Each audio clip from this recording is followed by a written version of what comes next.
جو شخص اپنی طبیعت میں تکبر کو شامل کر لے تو اللہ سبحانہ و تعالیٰ اسے ذلیل و رسوا کر دیتے ہیں، اور اگر کوئی شخص دنیا کو محبوب کر لے تو اللہ سبحانہ و تعالیٰ اسے اس دنیا میں اتنا الجھا دیتے ہیں کہ وہ دنیا سے تنگ آ جاتا ہے۔ نماز ادا کرنا ایک مسلمان کی بنیادی ذمہ داریوں میں سے ایک ہے، اور اس کی مثال ایک پیمانے کی سی ہے۔ جو شخص اس پیمانے کے معیار پر پورا اترا وہ کامیاب ہو گیا، اور جو اس کے معیار پر پورا نہ اتر پایا وہ ناکام ہو گیا اور عذاب کا مستحق ٹھہرا۔ جو شخص خود پر آنے والی مصیبت پر شکوہ نہ کرے اور صبر سے کام لے تو اللہ سبحانہ و تعالیٰ کا اس کے لیے بڑا اجر موجود ہے۔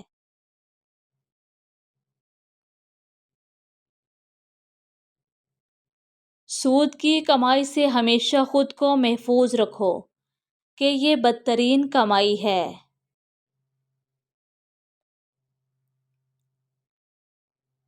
خود کو غیر محرم عورتوں سے دور رکھو، کیونکہ شیطان عورتوں کا سہارا لے کر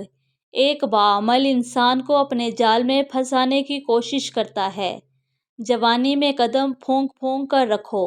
کہ جوانی اور پاگل پن میں کوئی فرق نہیں ہوتا۔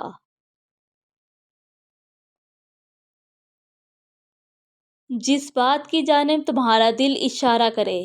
تو بہتر معاملہ یہ ہے کہ اس پر یقین کرو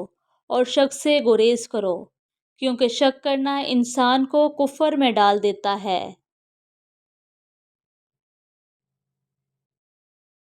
اگر کوئی شخص تمہارے پاس حق پر مبنی بات کو لے کر آئے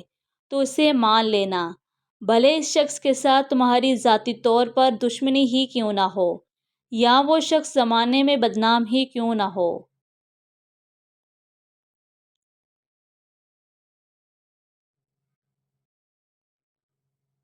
دین اسلام میں امانت داری کو بہت اہمیت دی گئی ہے۔ مثال یوں سمجھو کہ جیسے کسی مسلمان کی جان بہت زیادہ اہمیت رکھتی ہے، ویسے ہی اس کے مال کی امانت داری کے ساتھ حفاظت بھی اتنی ہی اہمیت رکھتی ہے۔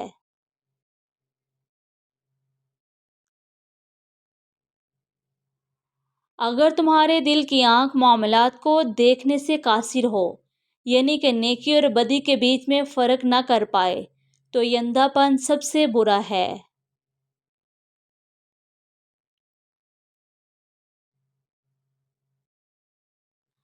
گفتگو کا موضوع سنجیدہ ہو یا مزاح سے متعلق ہو، جھوٹ بولنے کی اجازت کسی بھی حال میں نہیں ہے، کیونکہ جھوٹ ایک برائی ہے اور اس کی وجہ سے مزید برائیاں پیدا ہوتی ہیں۔ بلکہ یہ بھی ذہن میں رکھو کہ اگر تم کسی بچے کو کوئی چیز دلانے کا وعدہ کرو تو اسے بھی لازمی پورا کرو۔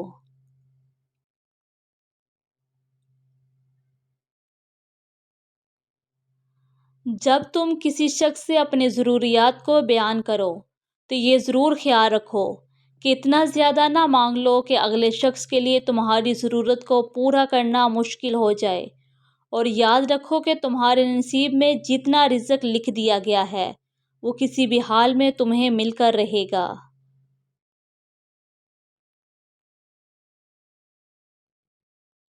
جو شخص اپنے ذمہ لگائے کاموں کو احسن طریقے سے سر انجام نہ دے پائے وہ شخص دوسرے لوگوں سے بہتر نہیں ہو سکتا، اور جو شخص لالچ سے کام لینے والا ہو وہ شخص کبھی بھی اپنی تقدیر میں عنایت کردہ مال سے خوش نہیں ہو سکتا۔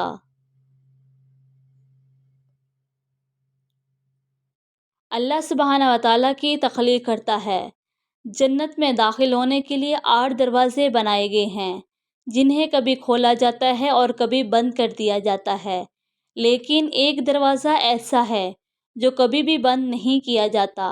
اور وہ ہے توبہ کا دروازہ۔ لہٰذا کبھی بھی اللہ سبحانہ و تعالیٰ کی رحمت کے حوالے سے مایوس مت ہونا اور نیک اعمال کو جاری رکھنا تاکہ تم بھی جنت میں داخل ہو جاؤ۔ اگر کوئی شخص کسی یتیم کے مال میں سے کچھ حصہ ناجائز طریقے سے حاصل کرے تو یہ اس کے لیے بدترین کھانا ہے۔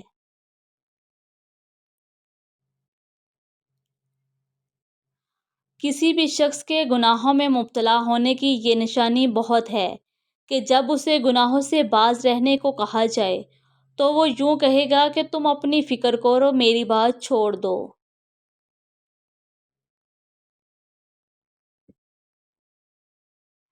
جو شخص اپنی ذات کی تشہیر اور اپنے نام کو دنیاوی بلند و مرتبہ تک لے جانے کے لیے کوشش کرے تو ایسے شخص کو اللہ سبحانہ و تعالیٰ ذلت سے دوچار کریں گے، اور جو شخص اللہ سبحانہ و تعالیٰ کا خوف دل میں رکھے ہوئے اپنی طبیعت میں عاجزی پیدا کرے تو ایسے شخص کو اللہ سبحانہ و تعالیٰ عزت اور بلند مرتبے سے نواز دیں گے۔ بہترین دولت یہ ہے کہ تمہارے نفس کے پاس ایمان اور شکر گزاری کی دولت موجود ہو، اور تمہارے سامان میں سے بہترین یہ ہے کہ تمہاری طبیعت میں تقوی کا عنصر موجود ہو۔ اگر تمہارے پاس علم ہوگا تو تم اللہ سبحانہ و تعالیٰ کی حقیقت کو پہچان لوگے، اور جب اللہ سبحانہ و تعالیٰ کی حقیقت کو جان لیا تو تمہارے دل میں اللہ سبحانہ و تعالیٰ کا خوف بیٹھ جائے گا، اور اگر تم علم حاصل نہیں کرتے تو تمہاری طبیعت میں غرور اور تکبر کے عناصر مستقل بسیرا کر لیں گے۔